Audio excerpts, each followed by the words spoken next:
Locus of a point.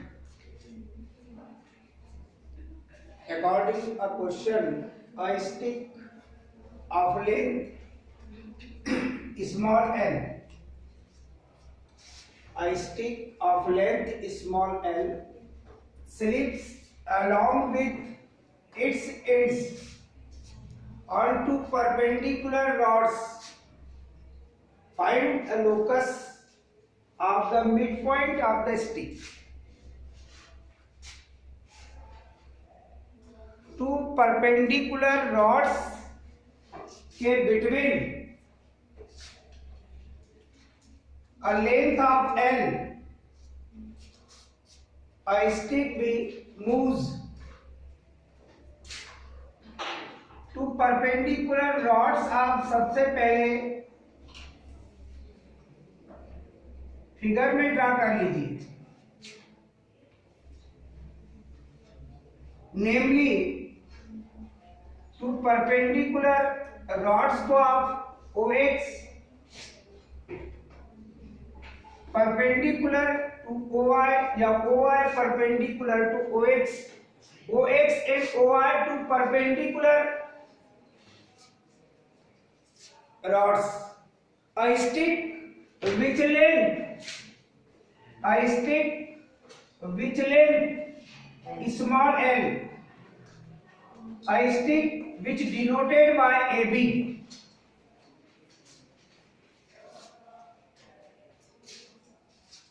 To perpendicular rods के according L length की जो stick है वो मूव कर रही है.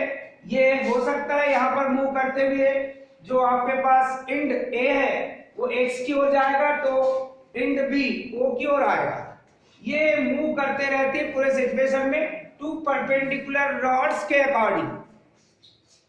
तो टू परपेंडिकुलर रॉड्स और ये स्टिक, इसकी एक मीनिंग है जो फिगर आपके सामने ड्रा किया हुआ है. ये एक क्वेश्चन सॉल्व करने के लिए बेसिकली पॉइंट आपको दे रहा है. और ये जो आपने स्टिक लिए हैं, इस स्टिक के लिए इसका मिड पॉइंट आप चाहें तो एम एज्यूम कर सकते हैं. उसके मिड पॉइंट का लोकस फाइंड करना. तो सबसे इंपॉर्टेंट चीज ये है कि आपके पास इस मिड पॉइंट के कोऑर्डिनेट आप चाहें तो स्टार्ट से ही एक्स वाई एज्यूम कर सकते हैं, मगर एच और के क्वेश्चन में है ही नहीं है. तो आप बेस्ट है कि आप मेथड के अकॉर्डिंग चलिए और मेथड के अकॉर्डिंग जिसका लोकस फाइंड करना है और लोकस फाइंड करना है इस स्टिक के मिड पॉइंट का, क्योंकि क्वेश्चन में कहा है उसने find the locus of the mid point of the stick. तो स्टिक के मिड पॉइंट को आपने एज्यूम कर लिया है एम एच के.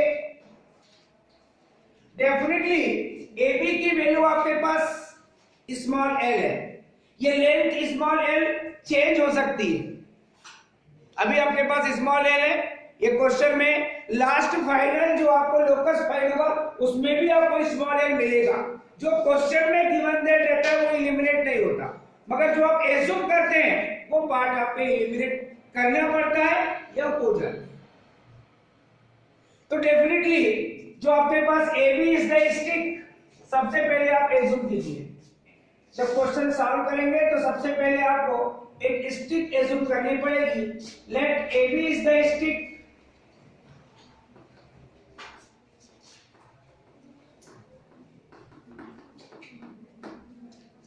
According to question AB equal L. Question के अकॉर्डिंग लेंथ ऑफ AB, जो स्टिक की लेंथ है उसको से स्मॉल l. क्वेश्चन में ही जैसे जैसे क्वेश्चन आप पढ़ते जाएंगे वैसे वैसे आपको ऑब्जर्वेशन मिलते जाएंगे. OX and OI are two perpendicular rods.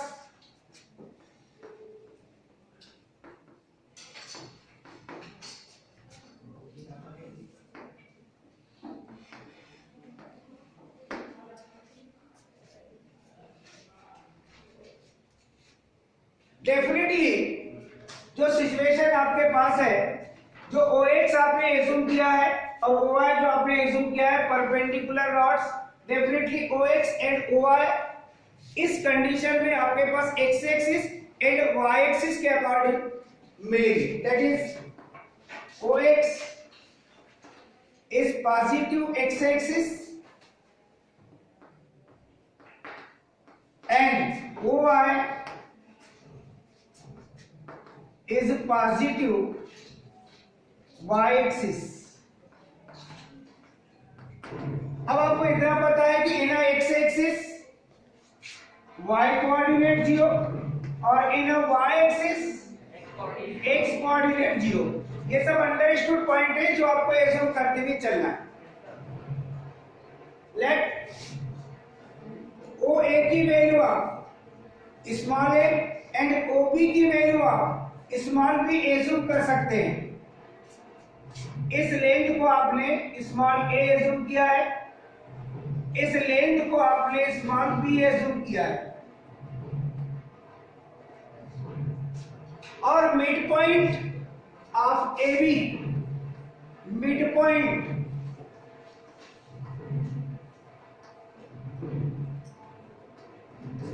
Mid point of AB को आपने MH के एज्यूम किया है। ये जो हमने M लिया है इसको आप P में ले सकते हैं। मिड पॉइंट के अकॉर्डिंग हमने फर्स्ट लेटर M चूज किया है। ऐसा कुछ नहीं है, जो आप एज्यूम कर रहे हैं उसमें आप इंडिपेंडेंट हैं। आप वो लेटर जो क्वेश्चन में उसको छोड़कर कोई भी ले सकते हैं।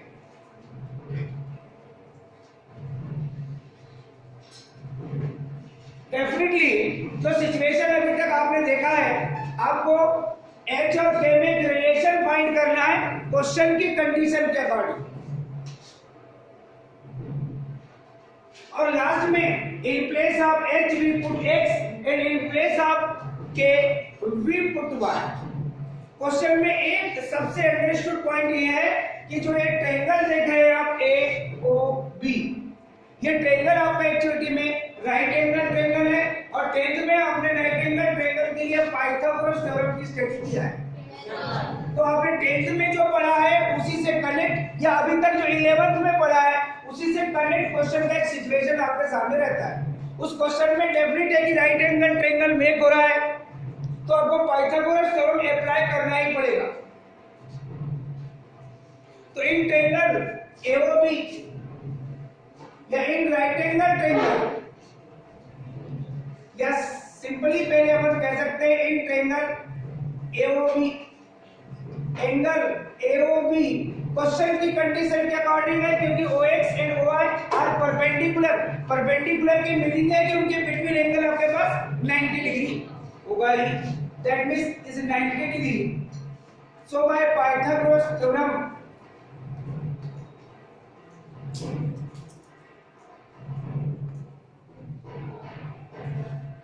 और पाइथागोरस थ्योरम में आपको पता है जो situation OA square plus OB square, इसमें से एक बेस होगा और एक परपेंडिकुलर होगा, क्योंकि ईच अदर परपेंडिकुलर है OA और OB। दैट मींस आप किसी को भी बेस ले सकते हैं, किसी को भी परपेंडिकुलर ले सकते हैं। तो आपके पास पाइथागोरस थ्योरम की जो एप्लीकेशन आप यूज कर रहे हैं वो आपके पास यहाँ यूज कर लिए, OA square plus OB square which is equal AB square. OA की वैल्यू आपने एज्यूम किया है स्मॉल a, ये लिखा है आपके पास। OB की वैल्यू आपने एज्यूम किया है जिसे आपने कहा है small b, that means a square plus b square, और AB की वैल्यू तो आपको क्वेश्चन में ही गिवन दैट है जो कि आपके पास स्मॉल a है, दैट मींस ये मिलेगा l स्क्वायर, और इसे आप रिजल्ट नंबर फर्स्ट कह दीजिए। अभी आपने a और b ऑर्बिटरी हैं क्योंकि आपने अपने हिसाब से लिया है। L क्वेश्चन में गिवन दैट में है, L की वैल्यू चेंज हो सकती है, हो सकता है कि आपको L की वैल्यू 20 दे दे, 30 दे दे, 10 दे दे, ये कुछ भी हो सकता है, मगर क्वेश्चन बनाने का पैटर्न सेम होगा। क्वेश्चन जब आप सॉल्व करते हैं तो मेन ऑब्जर्वेशन ये होता है कि प्रीवियस क्लास के हमारे पास क्या इंफॉर्मेशन है और अभी जो आपने पढ़ा है उसके अकॉर्डिंग अब आपको दो चीजें चाहिए। अब एक ये चीज चाहिए कि इन x axis y equal 0 and in y axis x equal 0, ये आपको डेफिनेटली पता है। और पॉइंट ए और बी के आपके पास कोऑर्डिनेट आपको फाइंड करना पड़ेगा। Since in x axis y equal 0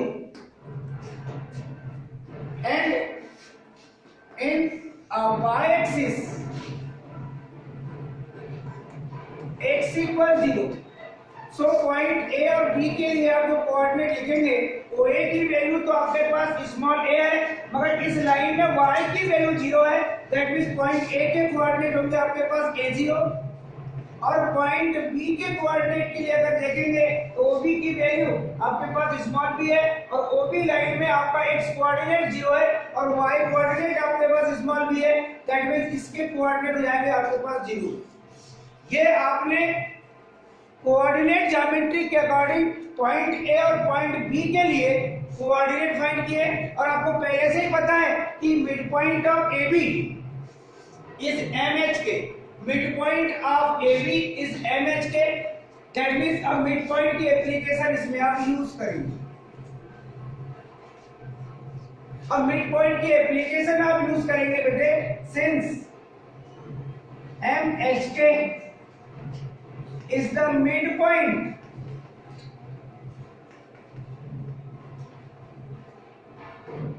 of AB in which A coordinate है आपके पास A0 एंड B कोऑर्डिनेट है आपके पास 0B। अब मिड पॉइंट की एप्लीकेशन आपने कल ही पढ़ा था, x equal x1 plus x2 upon 2 and y equal y1 plus y2 upon 2। तो definitely m in place of xy है, x कोऑर्डिनेट आपके पास h है, x1 की वैल्यू a है तो x2 की वैल्यू आपके पास 0 है, y1 की वैल्यू आपके पास 0 है तो y2 की वैल्यू आपके पास b है। इस एप्लीकेशन को लेकर चलेंगे, इसकी मीनिंग होगी h is equal a plus 0 upon 2 and a is equal 0 plus b upon 2। That means जब इसे आप कैलकुलेट करेंगे तो स्मॉल a की वैल्यू मिलेगी बेटे ट्वाइस ऑफ h और स्मॉल b की वैल्यू मिलेगी बेटे आपके पास ट्वाइस ऑफ k। ये जो a और b आपके पास क्वेश्चन में ही आर्बिट्री है, आपको h और k में रिलेशन फाइंड करना है तो a और b की वैल्यू को इक्वेशन नंबर फर्स्ट में आप पुट कर दीजिए और कैलकुलेशन करके h और k में रिलेशन फाइंड कीजिए। In equation first we put small a equal twice of h and small b equal twice of k, then twice of h whole square plus twice of k whole square which is equal l square। Definitely ये मिलेगा result आपको 4h square plus 4k square which is equal l square। l की value change होगी, आप वो रखेंगे। अब definitely आपके पास 4 भी is the common factor in brackets h square plus k square which is equal l square, that means h square plus k square which is equal l square by 4। आप इस type से भी right कर सकते हैं। अब h और k में जो रिलेशन फाइंड किए बेटे आपने, ये श्योर है कि अब इन place of h we put x and in place of k we put y। Definitely आपके पास जो फाइनली लोकस है, locus of a point MHK is in place of h we put x, तो ये बनेगा x square, in place of k we put y, that means ये मिलेगा y square which is equal l square upon 4। ये finally आपके पास उस mid point का locus find होगा बेटे और यही आपके पास आंसर भी होगा। क्वेश्चन को पहले आप पढ़ लीजिए, कोई भी क्वेश्चन, जो क्वेश्चन आप पढ़ रहे हैं, जब आप पढ़ते हैं क्वेश्चन सॉल्व होता है तो हर स्टेप समझ आती है। और वही क्वेश्चन जब आपको सॉल्व करने के लिए दिया जाता है तो आपको ये समझ नहीं आता कि अब हम आगे कैलकुलेशन कैसे करें। आपको बहुत इजी लगता है, आप लोग उतने सीरियस होकर के उस क्वेश्चन को सॉल्व नहीं करते हैं और आप ये चाहते हैं 10th के स्टडी के अकॉर्डिंग कि नेक्स्ट टाइम जब भी एग्जाम अगर होगी तो हम इस सिलेबस को फिर से रिपीट करेंगे। ये आपका सोचना गलत है। मैथमेटिक्स का एक सिस्टम होता है बेटे, जब भी आप पढ़ रहे हैं ये फर्स्ट और लास्ट टाइम है। दैट मीन्स आप फुल ऑब्जर्वेशन यहाँ ले लीजिए, जो बेसिक पॉइंट आपके पास 10th क्लास तक के थे वो, प्लस जितना अपनी इंफॉर्मेशन 11th में कलेक्ट किया है वो, उस ऑब्जर्वेशन के अकॉर्डिंग आप प्रेजेंट में चलिए और कोशिश कीजिए कि अब इस क्वेश्चन को हम तभी सॉल्व करेंगे जब ऐसा कोई क्वेश्चन हमको एग्जाम में मिलेगा। ये मैथमेटिक्स का सिस्टम है। लर्निंग प्रोसेस नहीं होती कि आज हमने केवल इसको राइट करके रख लिया है और जब एग्जाम होगी तब हम रिपीट करके जाएंगे। अब कितने क्वेश्चन रिपीट करेंगे जब लास्ट में देखेंगे। अभी तो आपके सामने कोई टेंडेंसी नहीं थी, कोई टेंशन नहीं था और अभी भी आप टेंशन नहीं ले रहे, मगर एनुअल एग्जाम जब आपकी होगी और जब आप प्रिपेयर करके आएंगे वो सिलेबस जिसकी आप एग्जाम दे चुके हैं और कैसे दिए हैं वो आपको पता है, और अब जो देंगे वहां पर आपके पास बुक होगी, केवल आपने क्या तैयारी किया है उसके अकॉर्डिंग आप एग्जाम देंगे तो फाइनली पता चल जाएगा कौन स्टूडेंट पढ़ रहा है और कौन स्टूडेंट नहीं पढ़ रहा है। वहां आपकी हेल्प केवल आप ही करेंगे, हम नहीं कर सकते और आपके फ्रेंड भी नहीं कर सकते, और अगर हमने हेल्प अपने पेरेंट्स की लिया हो वो भी नहीं कर सकते, क्योंकि एनुअल एग्जाम का सिस्टम चेंज होगा। इसलिए आप इस अंदाज में पढ़िए कि ऐसा कोई क्वेश्चन आपके सामने बाद में आता है। कभी कभी तो कुछ क्वेश्चन ऐसे रहते हैं कि आप पूरे क्वेश्चन का ऑब्जर्वेशन लेकर के पूरी कंडीशन के अकॉर्डिंग, हो सकता है कि यही क्वेश्चन कभी आपके पास कंपटीशन में हो तो आपको सॉल्व करने की आवश्यकता नहीं पड़ती, क्योंकि आपको लोकस वाला जो सिचुएशन है वो पूरा ऑब्जेक्टिव टाइप के क्वेश्चन में आपको कोई ना कोई एक ऑप्शन में ऐसा दिखाई देगा और आप बिना कैलकुलेशन की आपके मेमोरी इतनी स्ट्रांग रहती है कि हमने x² + y² L² 4 ये फाइंड किया। कल ही अगर हम पूछे या 2 दिन बाद पूछे ये लोकस वाला पॉइंट ये जैसे ही हट जाए और हम एक नेक्स्ट पॉइंट की ओर चलेंगे और हम आपको पीछे की इंफॉर्मेशन अगर पूछे कि उस क्वेश्चन में लोकस क्या था तो जो सही बता दे द बेस्ट। अब हम नेक्स्ट क्वेश्चन फिर सिलेक्ट करते हैं। इस क्वेश्चन में ऐसा कुछ नहीं था, जो क्वेश्चन हमने कल पढ़ा था ये उसी क्वेश्चन के अकॉर्डिंग आपके पास एक कैलकुलेशन था। सेम टाइप के कुछ क्वेश्चन मैंने आपके लिए छोड़ दिया, डिफरेंट टाइप के क्वेश्चन मैं आपको सिलेक्ट करके बता रहा हूं।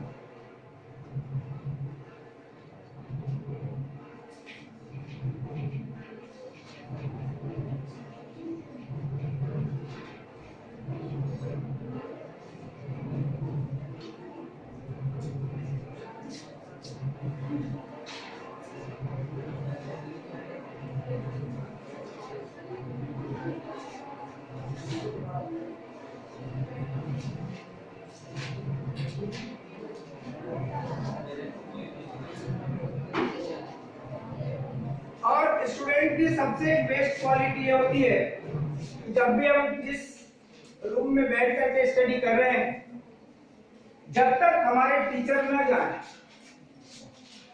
तब तक हम जहां भी बैठे ऐसा समझ लें कि हम सिंगल ही हैं और सिंगल स्टूडेंट बात ही नहीं करता। अगर वो स्टूडेंट अगर अपने आप से ही बात कर रहा है तो ऐसे स्टूडेंट को यहां नहीं रखा जाता, बाल लगाना। हाँ, बस वो एक ही प्लेस है उसके लिए। कोई स्टूडेंट अगर सेल्फ अपने से ही बात करना स्टार्ट कर दे तो वो उसके लिए प्लेस बालाघाट बहुत अच्छा नहीं है। उसके लिए सबसे बढ़िया प्लेस वो आप लोग जानते हैं। उसके बाद भी ये अच्छी बात नहीं है। कोई नेक्स्ट क्वेश्चन सिमिलर ही है, बस इसमें एक एप्लीकेशन चेंज हो रही है। आपके पास क्वेश्चन सिमिलर है।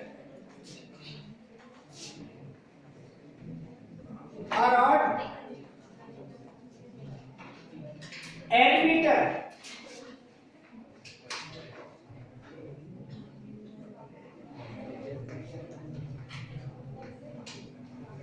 moves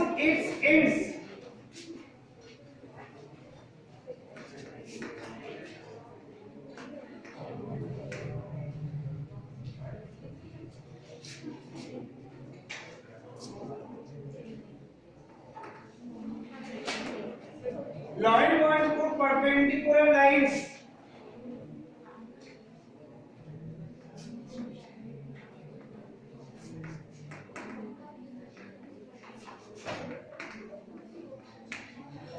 OX and OY. Find the locus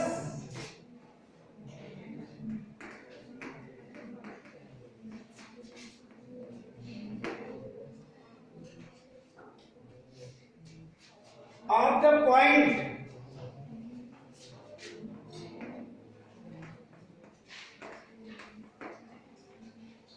which divides the rod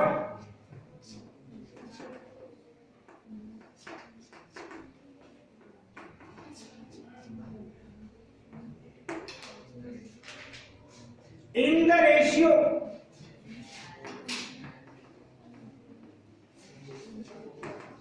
of 1:2। इस क्वेश्चन को सेलेक्ट करने की मीनिंग जो है क्वेश्चन से मिला है। अभी जो क्वेश्चन आपने सॉल्व किया है उसी क्वेश्चन के अकॉर्डिंग है, केवल क्वेश्चन के लिए थोड़ा सिचुएशन चेंज हो गया है। यहां मिड पॉइंट कहा था उसने, लेंथ वही आपके पास स्मॉल एल है, लेंथ वही है, लेंथ में चेंज नहीं है, उसमें केवल एक यूनिट लिख दिया है एल मीटर। ये केवल एक पॉइंट आपका चेंज दिख रहा है। दूसरा पॉइंट ये दिख रहा है बेटे कि एक ऐसे पॉइंट का आपको लोकस फाइंड करना है जो रॉड जिसकी लेंथ एल मीटर है उसे 1:2 में डिवाइड कर रहा है।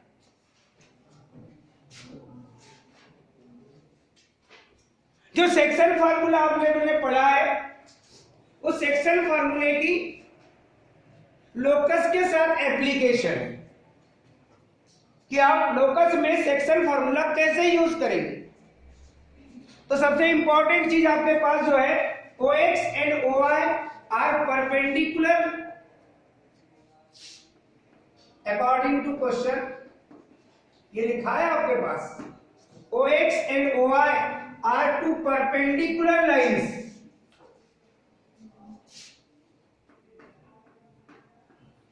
सिंपली ये देखा जाता है कि जो आप X और Y लिखते हैं वो कैपिटल लेटर में ही होते हैं। किसी पॉइंट के सिचुएशन में आप चल रहे हैं, OX and OY are two perpendicular lines.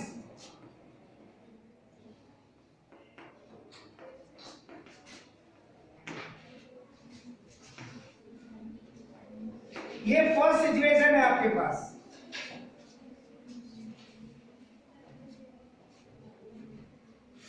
Rod को आप एज्यूम कर लीजिए AB is the rod and AB equal question के अकॉर्डिंग है आपके पास L मीटर। ये उसके लिए मेजर दिया हुआ है आपके पास, जो फिगर में भी आपके पास दिखाई दे रहा है।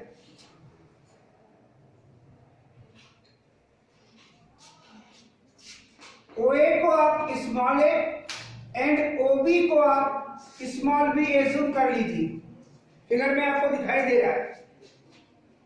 और एक पॉइंट जिसके कोऑर्डिनेट आपको लेने हैं,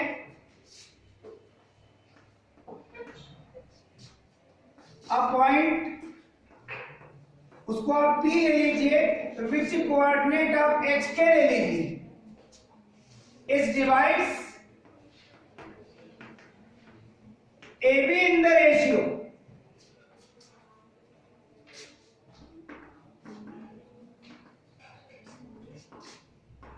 1:2। अब 1:2 जब भी लेते हैं आप रेशियो, इस ऑब्जर्वेशन को ध्यान से सुनिए, कई बार आपसे मिस्टेक हो जाती है। जब भी आप एक्सिस के बारे में बात करते हैं तो फर्स्ट टाइम आपके पास बेटे एक्स एक्सिस आती है, उसके बाद आप वाई एक्सिस कहते हैं। तो जो रेशियो लेंगे, जो आप लोग लिख रहे हैं ए बी, जो कि आपके पास रॉड है, जो two perpendicular to lines O X और ओ वाई के अकॉर्डिंग मूव कर रही है, ऐसी सिचुएशन में जो आपके पास एक्स एक्सिस पर इंड है उस रॉड का, उस ओर से आप चलिए इंड बी की ओर 1:2। फर्स्ट सिचुएशन में ये इसको 3 पार्ट्स में अगर आप डिवाइड करते हैं तो आपके पास फर्स्ट वाला जो सिचुएशन होगा ये 1 और ये यहां से यहां तक होगा 2। दैट मींस पॉइंट P जिसके कोऑर्डिनेट आपने h के लिया है, इसे ये 1:2 में इंटरनली डिवाइड कर रहा है। अगर आपके पास सेक्शन फार्मूले में कोई कंडीशन नहीं रहती कि इंटरनली एक्सटर्नली, दैट मींस ये अंडरस्टूड होता है बेटे कि वो इंटरनली ही कंडीशन रहती है, अंडरस्टूड रहता है। अगर आपको एक्सटर्नली कंडीशन कहेगा तो डेफिनेटली वो एक्सटर्नली लिखेगा, और नहीं लिखा है डेफिनेट आप समझ लीजिए कि आपके पास इंटरनली ही कंडीशन है। ये जो पॉइंट्स लेके चल रहे हैं आप अभी 2D में जो बेस कलेक्ट कर रहे हैं, और इस 2D के अकॉर्डिंग जब 3D पढ़ेंगे तो 3D के लिए आपको इससे ज्यादा इजी 3D लगेगी, इससे ज्यादा। क्यों? क्योंकि 2D का जो बेसिक टोटल है वो आपके पास है कोऑर्डिनेट ज्योमेट्री का, और जब 2D और 3D इन दोनों को आप स्टडी करके 11th से 12th में जाएंगे तो with vector and without vector, थोड़ा सिचुएशन आपने फिजिक्स में इस साल वेक्टर का पढ़ा होगा, वो ओनली 0.001% समझो कितना कम परसेंट। और जो वेक्टर का डिटेल नॉलेज आप मैथमेटिक्स में पढ़ोगे तो वो आपके पास जो इस साल हट गया है एक अच्छा पार्ट, उनको वो पढ़ने ही नहीं मिला। यानी कभी आप कंपटीशन में उनके साथ बैठेंगे तो आपका सिलेक्शन पहले होगा, क्योंकि आपके पास 30% सिलेबस जो कम हुआ है वो मिलेगा, वो बिना पढ़े जाएंगे, आप पढ़ के जाएंगे, उनसे आप बेस्ट रहेंगे, पहले आपका सिलेक्शन होगा, वो देखते रह जाएंगे कि हमने पहले क्यों पढ़ी। अब वो तो अपने अपने तरीके हैं। अब डेफिनेट हमारे पास जो सिचुएशन आ रहा है उसको देखिए। अब आपको रेशियो यूज करना है मिड पॉइंट हटाकर। क्लियरली आपने जो ऊपर एज्यूम किया है उस पॉइंट को मैं आपको दिखा देता हूं। इन एक्स एक्सिस आपको अभी भी बताया था मैंने, इन एक्स एक्सिस y इक्वल 0 लिखा है, and x axis x equal 0। इससे आप समझ जाएंगे OA और OB की वैल्यू भी आपने लिख दिया है, तो पॉइंट A के कोऑर्डिनेट आपके पास A0 होंगे और पॉइंट B के कोऑर्डिनेट आपके पास 0B, क्योंकि पॉइंट B आपका लाई कर रहा है ऑन y एक्सिस जिसमें x कोऑर्डिनेट 0 है, y कोऑर्डिनेट OB के लिए आपके पास स्मॉल b।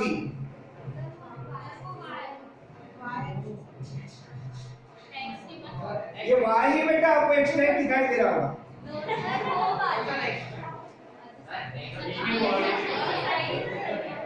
अच्छा b के कोऑर्डिनेट सब ठीक है। मैं बताया ना कि हम कितनी भी स्टडी कर लें मगर हम लास्ट में जाएंगे तो वही।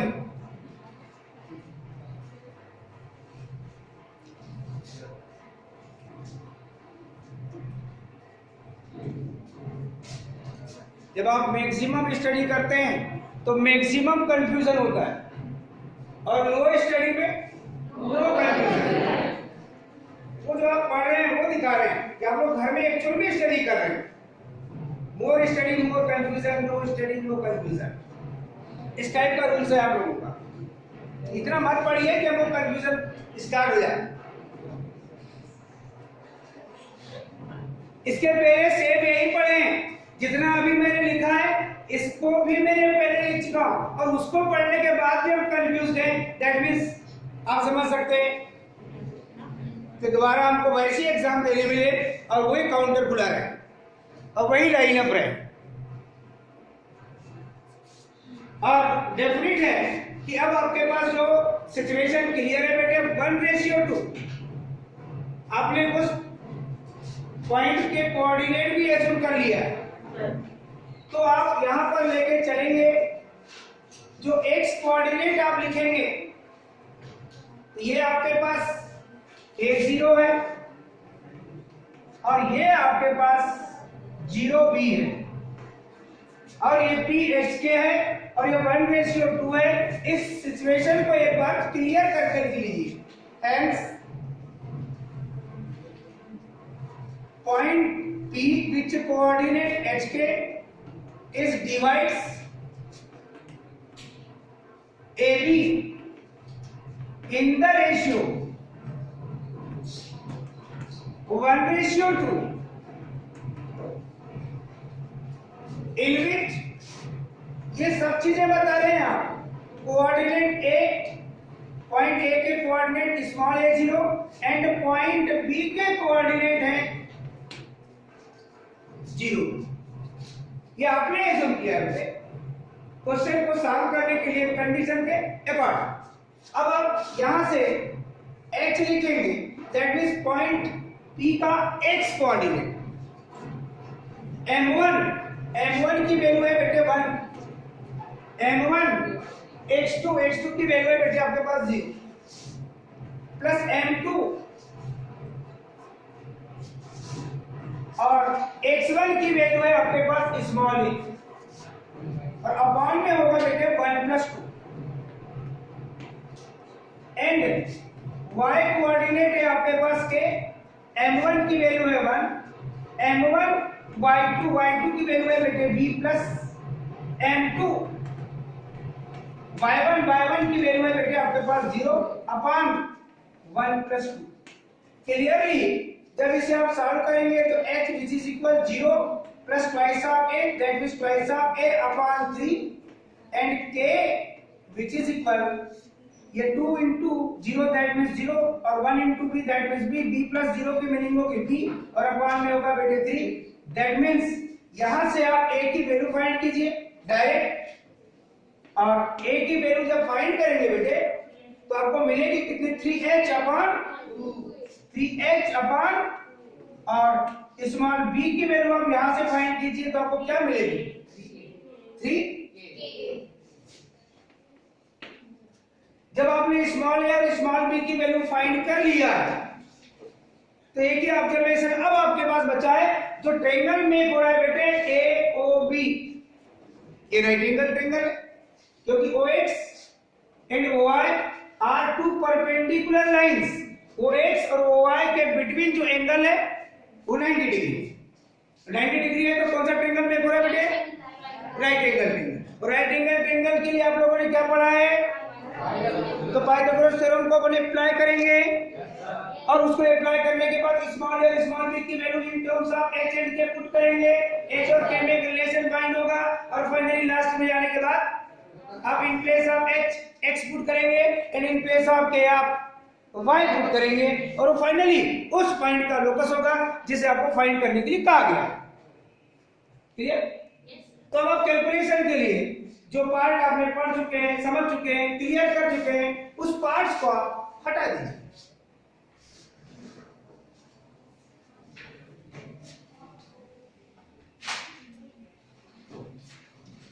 इन triangle AOB angle AOB equal 90 degree. So by Pythagoras theorem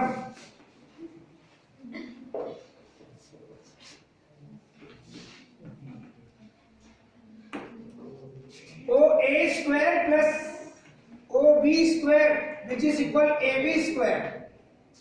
OA की वैल्यू है स्मॉल a, OB की वैल्यू है बेटे स्मॉल b और AB की वैल्यू है स्मॉल l।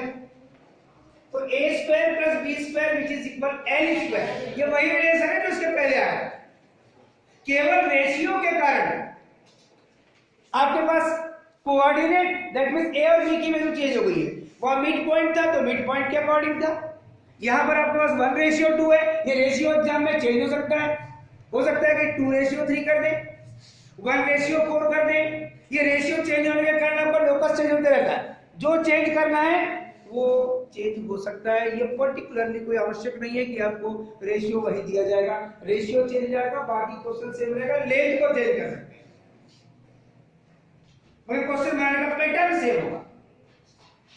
तो डेफिनेट आप जब वैल्यू आपने भी फाइंड की है ए और बी की, जो आपके पास है और वो ये है, बाकी से हमको कोई मतलब नहीं। ये है ए की वैल्यू और ये है आपके पास बी की वैल्यू। इस वैल्यू को पुट करेंगे, put a equal 3h/2 and b equal 3k। So in place of a we put 3h/2 whole square, in place of b 3k whole square which is equal l square। ये मिलेगा बेटे 9h²/4, ये मिलेगा 9k² upon में कुछ नहीं है तो 1 और विच इज इक्वल मिलेगा बेटे l²। 9 एलसीएम ले सकते हैं आप, एलसीएम लेंगे तो क्या मिलेगा बेटे, ये 4 डेफिनेटली ये मिलेगा 9h² plus 36k² which is equal l²। इसमें कॉमन फैक्टर आपको 9 मिल रहा होगा, तो दैट मींस 9 अगर कॉमन लेंगे ये मिलेगा h² प्लस 4k² और अपॉन में कितना है यहाँ ये 4 विच इज इक्वल क्या है आपके पास l²। That means h² plus 4k² which is equal cross multiplication लेंगे तो 4l² और अपॉन में आ जाएगा बेटे 9। So locus of point PHK, in place of H we put X and in place of K we put Y।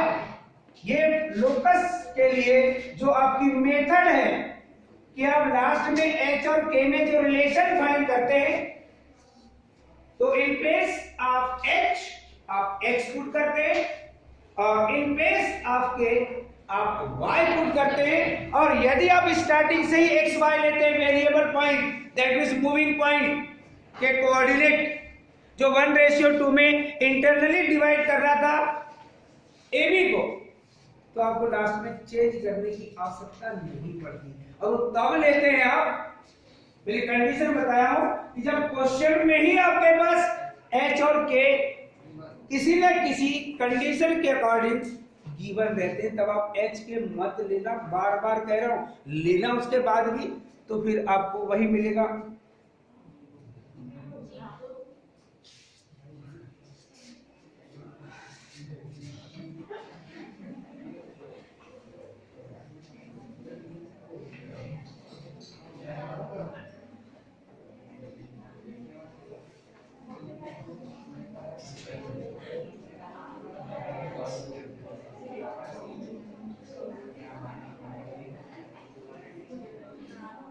अब ऐसा कोई time नहीं बचा बेटे जिससे हम एक क्वेश्चन सेलेक्ट करें और उसको हम सॉल्व करें, इसलिए सिमिलर क्वेश्चन और आप ट्राई कीजिए। अभी जो आप लोगों ने कुछ क्वेश्चन आप जितना भी घर में पढ़ लें, बेस्ट तरीके से पढ़ लें,